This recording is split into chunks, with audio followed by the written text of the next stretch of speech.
Ok, bon, hey, salut tout le monde. Aujourd'hui, j'ai reçu ma boîte de Capsize Fishing. C'est une boîte qui contient, en principe, une casquette de pêche. Moi, je pensais que j'étais pas quelqu'un à chapeau, mais depuis que j'ai découvert qu'il y avait plein de marques de casquettes de chapeau de pêche, j'ai cliqué tout de suite. Je sais pas pourquoi, je sais pas. Fait que j'ai le goût de te la déballer. Je sais, je l'ai ouvert, mais j'ai fait, ah ok, il y a une calotte. J'ai comme eu une idée de te la déballer en vidéo, fait que je vais faire ça tout de suite avec toi. C'est parti. Fait que jusqu'à date, c'est pas très compliqué, pas très exhaustif. Bon, ok, c'est correct. Ah, ok, bon. Oh yes! La casquette. Oui. Ok, merci. Merci beaucoup. Merci. Parfait. Amène le light. Amène la lumière ici. Voilà. Une belle calotte de pêche. Tiens, toi. Ok.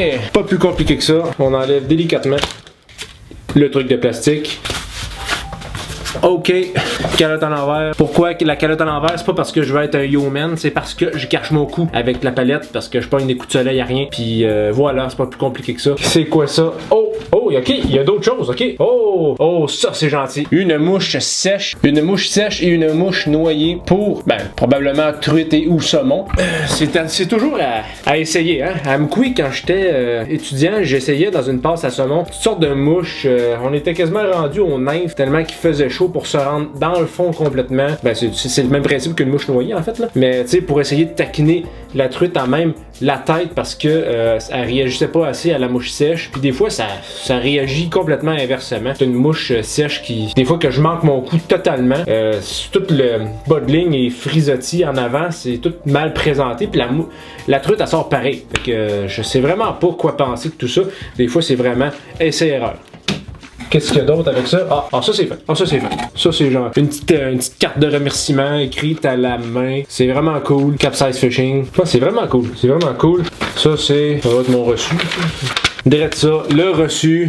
Le plus important, je pense, dans tout ça, c'est le reçu. Puis, des stickers. J'ai des stickers. Checkez ça. Un sticker Capsize Fishing. J'en ai 2. Parfait, ça va vraiment être utile. Puis si la compagnie existe, et puis si la compagnie en m'entend, aucune idée ça va être quoi le référencement de cette vidéo-là. Mais est-ce que c'est possible de customiser des casquettes, mais avec des clips pour mettre un filet, comme ils se vendent dans les détaillants de de toutes sortes de produits. Ah, qu'est-ce que c'est ça? Ah, oups. J'avais oublié le carton ici. Okay. Ouais, c'est ça serait une bonne idée de casquette, la même maudite affaire, mais des clips peut-être pour fixer un tube filet pour se mettre sur la tête quand il y a de la grosse mouche à chevreuil. C'est quelque chose qui ne s'est pas fait, je crois, ou que j'ai pas encore vu sur le marché, sauf dans les détaillants comme Canadian Tire. Fait que c'est sûr que, tu sais, ça fait amplement la job ce qu'ils ont, mais la calotte, elle est laite, là. Elle est vraiment laite. Bon, c'est magnifique. Ça part bien la journée.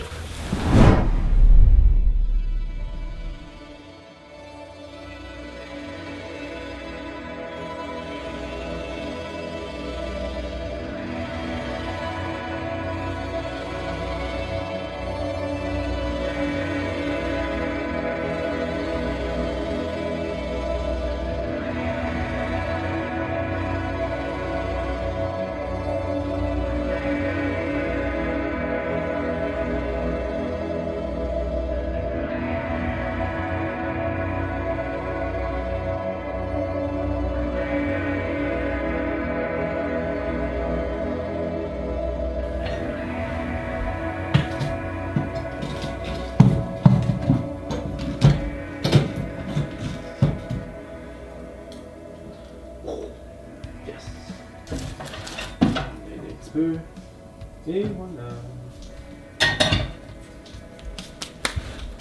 Bon, je suis dans le cadre là, Oui, parfait. Bon, salut tout le monde. Bienvenue dans mes vacances à Rivière-Ouelle. C'est quoi cette place-là? Un petit peu après la Pocatière. C'est une ville bien tranquille. Sur le bord du fleuve, il y a de la plage, à perte de vue, du varech. Il y a tout ce que tu veux pour te reposer bien comme il faut sur le bord de l'eau. Vraiment, il y a un camping à proximité, il y a une belle route qui longe toute la bordure du fleuve. Puis en fait, c'est ça, on vient passer nos vacances ici une fois par année jusqu'à maintenant. Puis ça fait son effet, beaucoup. On a vraiment le temps de décrocher ici.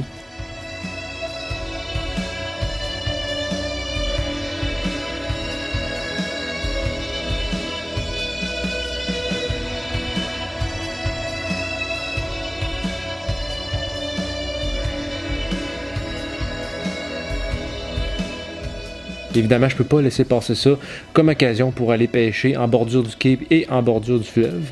Mais juste avant de commencer, avant de parler de poissons, là, à quel point le paysage ici est vraiment beau. C'est pas vraiment comme à la Haute-Gaspésie où ce que l'eau est transparente, elle est claire, tout est bleu, transparent. On dirait qu'on n'est pas encore en immersion totale dans la Gaspésie, mais c'est tout comme. C'est tout comme.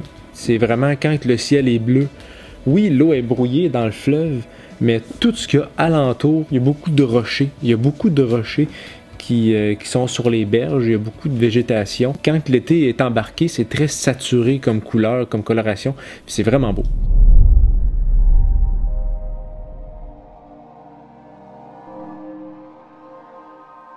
Puis on prend toujours une chance, hein, quand on part en vacances en prévoyant des semaines à l'avance. Il va-tu faire beau? Il va-tu faire mauvais? Est-ce qu'il va pleuvoir? Là, depuis 4 jours, c'est de la canicule, là, avec le ciel bleu, bleu, bleu. Donc, c'est un prétexte pour moi pour aller sur le quai, en bordure du fleuve, toujours un peu plus de vent, toujours un peu plus frais. Puis, laisse-moi te dire que je me trompais pas là-dessus, en tout cas. Fait que oui, à Rivière-Ouelle, il y a plusieurs petits spots, il y a plusieurs bords de fleuve où est-ce qu'il y a plusieurs accès à l'eau pour aller pêcher, mais je me suis essayé uniquement sur le spot pour au moins avoir une valeur sûre d'attraper quelque chose dans le fleuve. Donc c'est ça, je suis allé sur le quai en question. C'est un quai qui, entre parenthèses, est d'un attrait touristique dans le sens que c'est excessivement beau. Il y a une grosse plage à la droite. Quand il fait beau, c'est écœurant à quel point l'eau peut être bleue, tout en étant brouillé, comme j'ai dit tantôt, mais tout est tellement bien agrémenté. On voit la Malbaie de l'autre côté du fleuve, c'est incroyable. Donc pour ma première journée de pêche, je suis arrivé et il faisait 30 degrés environ, très chaud au chalet, mais il ventait. Il ventait. Je le rappelle, il ne vente vraiment pas aujourd'hui, surtout pas. Il ventait tellement, là. Comment je dirais bien ça? Je suis arrivé sur le quai, j'ai serré ma casquette au plus serré, et je l'ai mis par en arrière comme ça. Fait que si je la mettais comme ça allait vraiment foutre le camp. Fais-toi sur moi. Tu tombes dans le feu? Ah non, c'est bon. Les gens qui étaient sur le quai sont pas restés ben longtemps. Ils vantaient. Je marchais pour être sûr de pas partir au vent. Je marchais comme un astronaute, des gros pas lourds. Puis là, je me posais la question, est-ce que je vais être capable de pêcher? J'avais de la misère à lancer ma ligne à l'eau tellement qu'il ventait. Même si j'ai un poids de 4 onces au bout de ça, c'est vraiment, c'était vraiment quoi là? Il fallait être vigilant, puis il fallait être prudent. Parce que, évidemment, je me mets pas dans la moitié du quai, je me mets à l'autre bout complètement sur le bord, puis je m'assois sur ma glacière, au moins. J'avais pas de chaise, parce que, évidemment, une chaise de camping là-dedans, ça aurait pas survécu longtemps. J'aurais déposé ça sur le quai, puis je l'aurais vu partir plus loin que ma canne.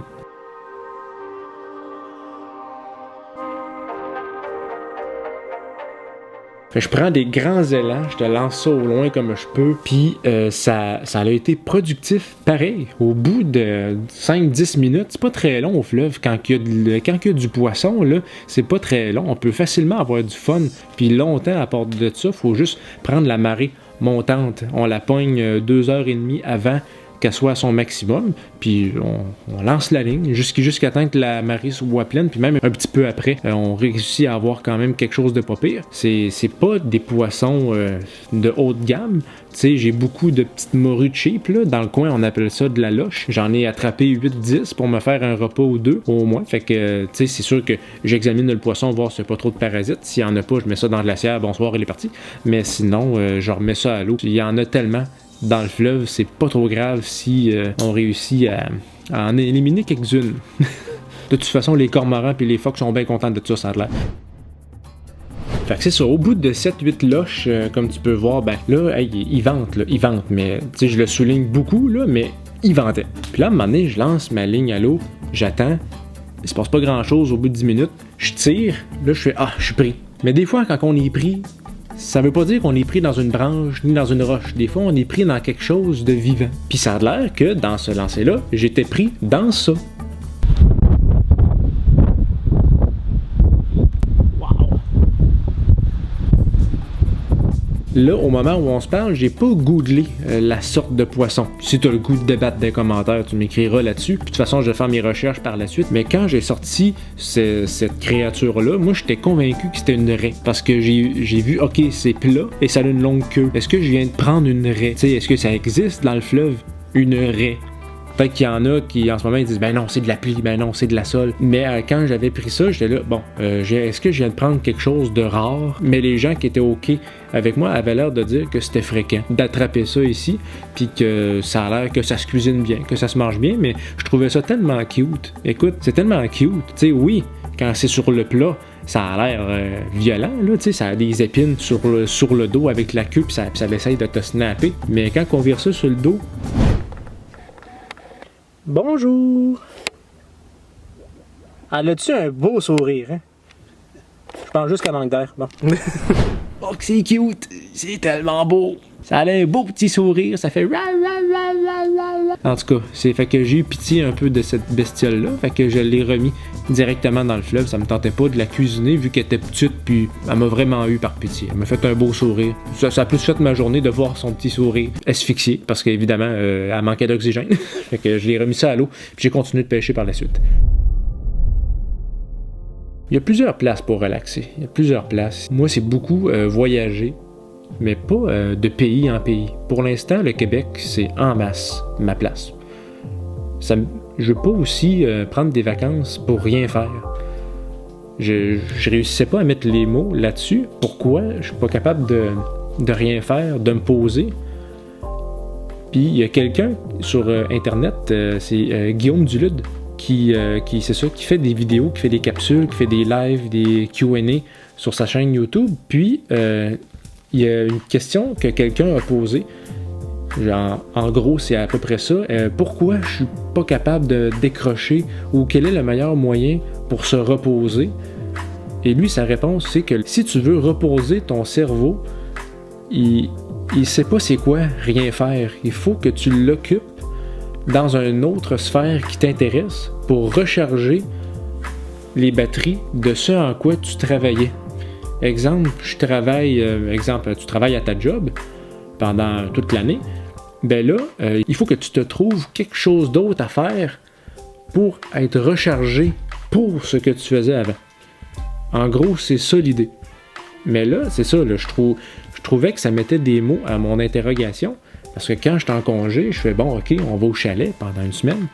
Puis, ok, je vais lire 4-5 pages. Je vais aller sur la plage une petite heure et demie ou deux. À part ça, qu'est-ce que je fais? Qu'est-ce que je fais? Tu sais, il va falloir que je me trouve des activités. Puis c'est ça qui me repose. Ça me ressource, ça recharge. Quand j'ai fait ça, quand j'ai accompli tout ça, comme par exemple, je me recharge principalement en vacances, en allant pêcher, en tournant les vlogs, en prenant des belles photos, des belles images. Ça me ressource, ça me fait faire autre chose.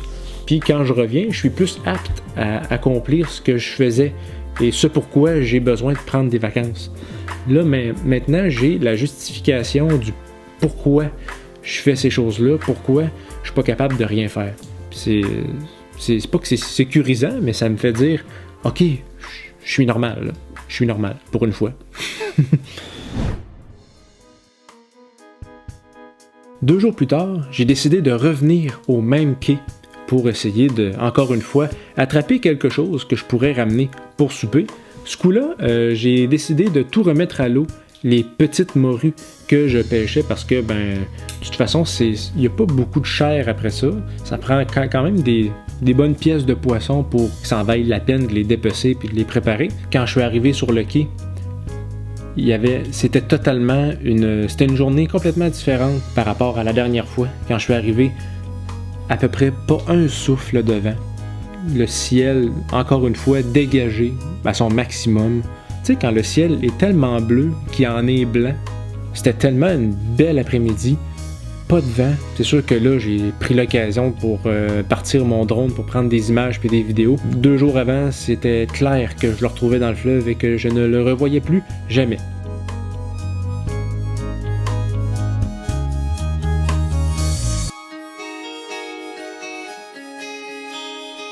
Puis en plus, j'étais tout seul sur le quai, fait que ça m'a permis de prendre mon temps. J'avais vraiment du fun. Je le faisais voler partout. J'ai pris toutes sortes de vidéos. Puis là, je commence à pêcher. Il se passe pas grand-chose. Je pogne 2-3 petites morues cheap. Comme d'habitude, en fait. Puis là, il y a quelqu'un qui arrive avec son stock de pêche. Puis lui, il veut pêcher de l'éperlan. J'avais déjà entendu des histoires auparavant que dans ce spot-là, le spot du quai, ça a l'air que il y a plusieurs années, ça faisait la file quasiment pour aller pêcher de l'éperlan puis du caplan sur tout le tour du quai. Ça a l'air que ça en ramenait à des quantités pas possibles. Maintenant, c'est plus ça. Maintenant, ça l'a changé. Je pense que c'est l'histoire du passé. Est-ce que c'est le temps? Est-ce que c'est la surpêche? Est-ce que c'est le climat? Est-ce que c'est la pollution? J'en ai aucune idée, mais c'est plus c'est plus un havre de pêche comme les locaux ont connu auparavant. Je peux pas m'ennuyer de ce temps-là vu que je l'ai pas vécu, mais j'aurais bien aimé ça, avoir pu assister à cette pêche-là. Fait que lui, il s'installe, il se prend 4-5 hameçons, des petits hameçons, des petits bouts de sangsue. Eux autres, ils pêchent en sangsue, ils vont pogner ça dans la vase quand la marée est basse. Puis, moi, j'aime mieux acheter mes verres. C'est beaucoup moins c'est beaucoup moins périlleux. Puis là, il y a un de ses chums qui vient le rejoindre, que je l'avais vu 2 jours avant, quand il y avait des gros vents. Puis eux autres, ils se mettent à pêcher l'éperlan. Ils en pognent une quarantaine à 2. Je les ai pas pris en photo, j'ai pas pris de vidéo. Tu sais, c'était vraiment... C'était des petits, là. C'était le plus gros, je pense, qui était long de même. Là. Il faisait peut-être un 6 pouces, puis c'est très allongé, c'est très... ça t'en prend beaucoup. Ça t'en prend beaucoup pour te faire quelque chose qui a de l'allure comme repas, parce que sinon, tu survivras pas avec 2 petites chipettes, là. Ça va te faire une petite collation, mais pas plus que ça.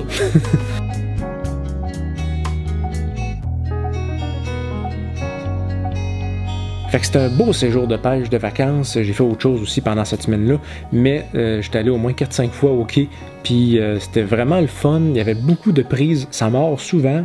J'ai pas gardé grand-chose, c'est ça, j'ai peut-être gardé une dizaine de poissons dans les premières journées de pêche, mais sinon, c'est des choses que je remettais à l'eau parce que je trouvais que ça valait pas la peine, mais c'est une belle activité parce que il y avait beaucoup de prises, ça mordait souvent. C'est vraiment le fun. Fait que c'est sûr qu'il y a des passes plus creuses où on dirait que tu pêches dans une piscine aseptisée, mais des fois, t'as même pas le temps de voir que ton plomb est rendu dans le fond de l'eau, puis ça mord déjà. Fait que au moins, ça te tient occupé. Ça aide à passer le temps. Puis, avec le paysage qu'on a en face de nous autres, on n'avait vraiment pas de quoi se plaindre. Ça débute vraiment bien une saison de pêche.